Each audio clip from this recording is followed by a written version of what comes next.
ಕೆಲವರು ಮಕ್ಕಳು ದೊಡ್ಡವರಾದ್ಮೇಲೆ ಅಪ್ಪ ಅಮ್ಮನ ಕೇಳ್ತಾರಲ್ಲ, ನೀವೇನು ಮಾಡಿದ್ದೀರ ನಮಗೆ ಅಂತೇಳ್ಬಿಟ್ಟು.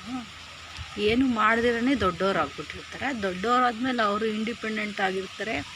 ಅವ್ರ ಕಾಲ ಮೇಲೆ ಅವರೇ ನಿಂತ್ಕೊಂಡಿರಲ್ಲ, ಅವರೇ ಮಾಡ್ಕೊತಾರೆ. ಸರಿ, ಚಿಕ್ಕ ಮಗು ಇದ್ದಾಗ ಹಾಲು ಕುಡಿಸಿಲ್ವಾ, ಊಟ ಮಾಡಿಸಿಲ್ವಾ, ಸ್ನಾನ ಮಾಡಿಸಿಲ್ವಾ, ಗಲೀಜು ಮಾಡಿದಾಗ ತೊಳೆದಿಲ್ವ, ಮೈ ಮೇಲೆ ಗಲೀಜು ಮಾಡಿರ್ತಾರೆ, ಅದಕ್ಕೆ ಬೇಜಾರು ಮಾಡ್ಕೊಂಡಿರ್ತಾರೆ. ತೊಳೆದಿಲ್ವಾ, ಹುಷಾರಿಲ್ಲದೆ ಇದ್ದಾಗ ಹಾಸ್ಪಿಟ್ಲಿಗೆ ಕರ್ಕೊಂಡೋಗಿಲ್ವಾ, ಸೇರಿಸ್ತಿರಲ್ವ, ಔಷಧಿ ಕೊಡಿಸಿರಲ್ವ, ಹಗಲು ರಾತ್ರಿ ಎದ್ದು ನೋಡಿಕೊಂಡು ಹುಷಾರು ಮಾಡಿರಲ್ವ, ಊಟ ಮಾಡಿಸಿರಲ್ವ, ಸ್ನಾನ ಮಾಡಿಸಿರಲ್ವ, ಸ್ಕೂಲಿಗೆ ಕಳಿಸಿರಲ್ವ, ಹೋಮ್ವರ್ಕ್ ಮಾಡಿಸಿರಲ್ವ, ಏನೂ ಮಾಡಿರಲ್ವ. ಇದೆಲ್ಲ ಮಾಡ್ದಿರೇ ದೊಡ್ಡವರಾಗ್ಬಿಡ್ತಾರೆ. ಇದೆಲ್ಲ ಮಾಡ್ದಿರ ಇದ್ದರೆ, ಒಂದಿನ ಹಾಲು ಕುಡಿಸಿಲ್ಲ, ಊಟ ಮಾಡಿಸ್ತಿರ ಇದ್ದರೆ ಆ ಮಗು ಬದುಕೋದೇ ಇಲ್ಲ. ಒಂದು 2-3 ದಿನ ತಿನ್ನಿಸಿಲ್ಲ ಅಂದರೆ ಆ ಥರ ಸ್ಟೇಜ್ಗೆ ಹೋಗಿ ಸತ್ತೋಗುತ್ತೆ. ಇದೆಲ್ಲ ಮಾಡ್ದಿರೇ ಬೆಳೆಸ್ಬಿಟ್ಟಿರ್ತಾರೆ.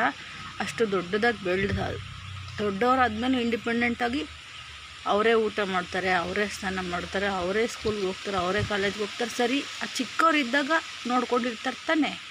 ನೋಡ್ಕೊಂಡಿಲ್ಲ, ನೀನು ಏನು ಮಾಡಿದ್ಯಾ ಅಂತ ಕೇಳ್ತಾರಲ್ಲ, ಇದು ಸರಿನಾ? ಇದು ಇವ್ರು ಮಾಡಿದಷ್ಟು ನಾಳೆ ದಿನ ಇವ್ರ ಮಕ್ಳಿಗೆ ಮಾಡ್ತಾರ ಇಲ್ವ ನೋಡ್ಕೊಳ್ಳಿ, ಗೊತ್ತಾಗುತ್ತೆ. ತುಂಬ ನೋವಾಗುತ್ತೆ. ಏನು ಮಾಡಿದ್ಯಾ ಅಂತ ಕೇಳ್ಬಿಡ್ತಾರಲ್ಲ.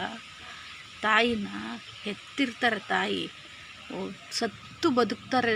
ಒಂದು ಡೆಲಿವರಿ ಆಗೋದು ಅಂದರೆ ಸತ್ತು ಬದುಕಿರ್ತಾರ ಅರ್ಥ. ಸತ್ತು ಬದುಕಿರ್ತಾರೆ.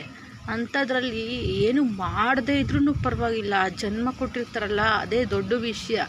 ಅದನ್ನು ನೆನಪಲ್ಲಿ ಇಟ್ಕೊಂಡು ಮಾತಾಡಬೇಕು.